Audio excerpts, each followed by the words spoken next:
Hello and namaste guys, welcome back to my YouTube channel after long time है। धेरै पछि फेरि आज क्यामेरा खोलेको अलि अट लाग्ने बोल्न तर बिर्सेको छैन चाहिँ भ्लग बनाउनु बिर्सेको छैन चाहिँ। अनि अहिले कस्तो गर्मी दाजु आम्मा गर्मीले त मान्छे पाक्छ यार कस्तो भने। अनि मेरो चाहिँ अहिले भिडियो नआउनु कारण के हो भने म एक्जाम दिइरहेको थिएँ नि त, 12को एक्जाम बोर्ड एक्जाम चलिरहेको थियो मेरो। यसो पढाइतिर फोकस ध्यान होइन, पढन्दास भन्दैन हामी नि, त्यही कारणले मेरो भ्लग आएको थिएन है। अनि ऱ्याप स्याप पनि गरेर हुन्थेँ म, त्यसैले नै भ्लग आउनु अलिक गाह्रो भयो। अब ऱ्याप भिडियोहरू आउँछ सिधै ऱ्याप हाल्ने भनेर बसेको थियो। भ्लग पनि किन छोड्नु, भ्लग पनि बनाइदिनु भनेर आज फेरि अर्को भ्लग लिएर आइसकेको छु। तपाईँहरूलाई कतिलाई थाहा होला होइन, कविता नेपाली दिद चाहिँ उहाँ माउन्टेनमा जानुभएको थियो, हिमालमा 8848 हो कति मिटरमा जानुभएको थियो। नारीले त्यस्तो गर्नुभन्दा ठुलो कुरा हो यार है। उहाँदिले त्यस्तो कतिजना मर्यान छ अरे, बाटोमा कतिजना लास देखेँ अरे। उहाँदि चाहिँ सक्सेसफुल भएर फर्केर आउनु भएको छ है। अनि त्यही विषयमा चाहिँ केही बोल्नु भएको छ एमआरबी दाइले। सो हेरौँ हामी त्यो भिडियो अनि आउनेछौँ। मलाई एउटा कुरा गर्न मन लाग्यो होइन, कविता छेत्री कविता नेपालीको मैले हेरिरहेको थिएँ। जातको प्रब्लम, बाबा रुनुहुन्छ अरे, कास्टको प्रब्लम यताउता भन्दै हुनुहुन्थ्यो उहाँले चाहिँ। अनि धनीको बिचमा म गयो भने अलि के भन्ने त्यो मिलाएर बुझ्दैन त्यो कुराहरू चाहिँ होइन। अनि अर्को कुरा चाहिँ मलाई जहाँसम्म धनीले चाहिँ म धनी हो भनेर भन्ला एउटा हिसाबमा रक्सी खाएको बेला, तर उसले आफूले भित्रैबाट चाहिँ म धनी भनेर चाहिँ कहिले लाउनु होला जस्तो लाग्छ क्या मलाई। होइन म सानो थिएँ, सानो हुने बेला खोल्थेँ 20-50 नि हुन्न हुँदाखेरि मसँग 1000 भयो भने धनी हुन्छु भन्थेँ। 1000 नि भयो कुनै टाइममा काम गरेर, 1 लाख पनि भयो काम गरेर, 1 लाख नि भयो, 10 लाख नि भयो, 20 लाख नि, 50 लाख करोड नि भयो होला। तर म एउटा हिसाबमा मैले म कसरी म धनी छु र भने जस्तो मलाई फिल हुन्छ। अनि धनी मान्छेहरूलाई नि त्यही हुन्छ होला कि। नेपालका धनीको विनोद चौधरी, विनोद सरलाई पनि त्यही लाग्छ होला कि मभन्दा धनी अरू पनि छ अरू देशमा, म के धनी छु र भन्ने जस्तो लाग्छ होला जस्तो। तपाईँहरूलाई कस्तो लाग्छ यो चाहिँ कमेन्ट गर्न नभुल्नु होला गाइज है। एकचोटि सोच्नु त, मैले भन्न जाने कि जानिनँ, मलाई फेरि त्यसरी मिलाएर भन्न आउन्न, म त जे त्यो भ्याङबुङ भनिदिन्छु होइन। तर हाम्रो नेपालमा मात्रै हो क्या यस्तो जातपात धर्म छुट्याउने मान्छे। अलिकति ठुलो माथि पुग्न खोजिरह्यो भने जातपातले गर्दा तल छुट्याउँछ। त्यो सानो जात भएको काम पनि छैन है, त्यो जातभातले गर्दै तल पारिदिन्छ नेपालीहरूले जहिले पनि। कोही माथि तान पुग्न आँटेको छ भने होइन, जातभात यताउता भनेर खुट्टा तान्ने मान्छे पाइहाल्छ। अनि एमआर दाइको चाहिँ जे कुरा पनि सही लाग्छ मलाई।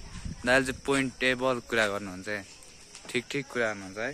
तर दाइले भने सही त सही हो नि होइन। एक्सपिरियन्स त अब के हुनु है, सँगैको साथी अब मरेको छ त्यहाँनिर, कसैको औला खाइदिएको छ 3टा, त्यो अब सम्झिनै मन छैन त्यो कुराहरू त। सबैभन्दा उचाइमा पुगेर आफूलाई हेर्दा चाहिँ कस्तो देख्नु भयो? कसैले मलाई सोधेर तपाईँको सक्सेसको रेट चाहिँ के हो भने चाहिँ म चाहिँ 8848 भन्छु, मैले त्यहाँ पुगिसकेको छु कि। अनि जति सगरमाथा म त बसेँ, म 45 मिनट जति बसेँ। किन भन्दा एकजना चाइनिज केटी हुनुहुन्थ्यो, ठ्याक्कै हिलारी स्टेप भनेको लास्ट स्टेप पनि त्यो कर्नेस भटेर मान्छेहरू बित्नु भएको थियो त्यो ठाउँमा। अनि त्यो चाहिँ रिस्क हुन्छ, धेरै भिड गर्नु मिल्दैन। अनि त्यहीँ एकजना चाइनिज केटी लडिदिनु भयो कि। अनि बिहोस उठ्नु भएन। अनि शेर्पाहरूले उहाँलाई चाहिँ रेस्क्यु गरेर घिसार्दै लग्नु भएको थियो। अनि आफू जाने कुरा भएन, अनि बरु पिकमै बस्छु भनेर आनन्दले अक्सिजन पनि थियो मेरो दाइसँग। अनि 45 मिनट आनन्दले ढुक्कसँग बसेँ, चाइना हेरेँ, लोबुची पहिला चढेको हिमाल हेरेँ, लोच्छे हेरेँ, म आउँदैछु भनेर। त्यो छुट्टै त्यो रमाइलो मजै छुट्टै छ त्यहाँ। तर डर त खतरा लाग्छ त्यस्तोतिर जाँदा होइन। ज्यानको बाजी आएर जानुपर्छ त्यस्तोतिर चाहिँ, कि मरिन्छ कि बाँचिन्छ। ल मऱ्यो भने नि हिमालमै मरिन्छ, बाँच्यो भने आफ्नो इज्जत नाम राखेर आइन्छ भनेर ज्यानको बाजी राखेर जानुपर्छ। त्यसरी होइन मान्छेहरू लासमाथि टेकिने त कम्ती हो त्यो त। अनि आफ्नो पनि लास त्यहाँ हुनसक्छ भनेर डर लाग्छ। अर्कै छुट्टै हुन्छ है, लास डर लाग्छ नि। तर मान्छेहरू लास्ट देख्दा आफू पनि त्यस्तै हुने हो कि भनेर डराइ पनि माथि चढ्न सक्नु भने त छुट्टै हो यार। प्राउड अफ यार, नेपाली नारीले नि यतिको चाहिँ गर्न सक्छ है। नगरेर त होइन, कतिले गरेछ, पासाङ लामु शेर्पा सबैले गरेछन्, अहिले पनि उहाँ दिदीले गर्नुभएको छ होइन। खतरा हो, तर उनीहरूले यति गर्नु भने ठुलो कुरा यार। हामीले गर्न सक्दैन यार, छुट्याउनु चाहिँ खोजेन मैले। तर होइन उहाँ दिदीले त माथि हिमालमा गएर स्याउ खाने, जुत्ता फुकाल्ने त्यस्तो गरेका छन् क्या। त्यस्तोमा जुत्ता फुकाल्दा कतिको खुट्टै झर्छ होला, लास जाडो हुन्छ नि त्यस्तोतिर त सक्दैन। अक्सिजन मिलाएर सक्दैन। भने ठ्याक्कै 3 दिनपछि त्यो मान्छेको लास देख्दाखेरि चाहिँ अलिकति गाह्रो चाहिँ भयो लोछेमा चाहिँ। तपाईँ टोटल्ली त्यहाँ माथि गएर आउनेसम्म धेरै नै लास भेटिँदो रहेछ? आफै अलिक गफाने जस्तो हुन्छ तर अति नै थियो। त्यत्रो लास देख्दा नि जान सक्नु भने माथि त ठुलो कुरा हुन्थ्यो त यार। कोही मान्छे त डराएर फर्किन्छन् क्या, सक्दैन है ल अब चाहिँ भनेर।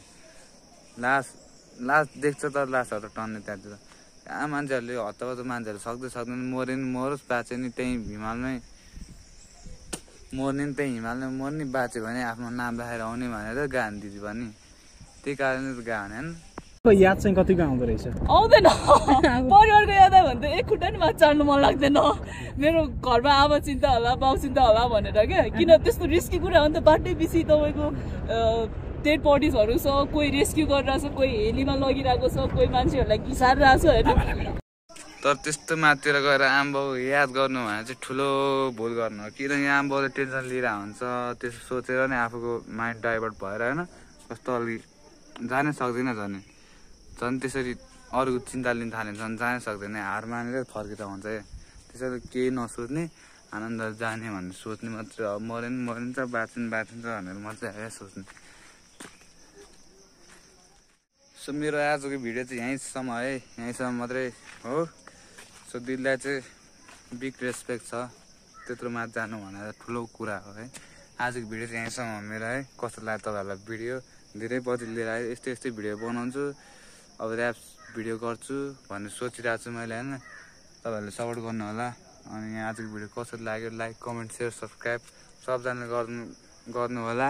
अनि गर्मी धेरै छ बाहिर ननिस्किनु भनेर अब हामी बिदाई गर्न चाहन्छु। एमआर बिदाईको एउटा गीत सुनेर त्यसपछि बिदाई गर्न चाहन्छु है त।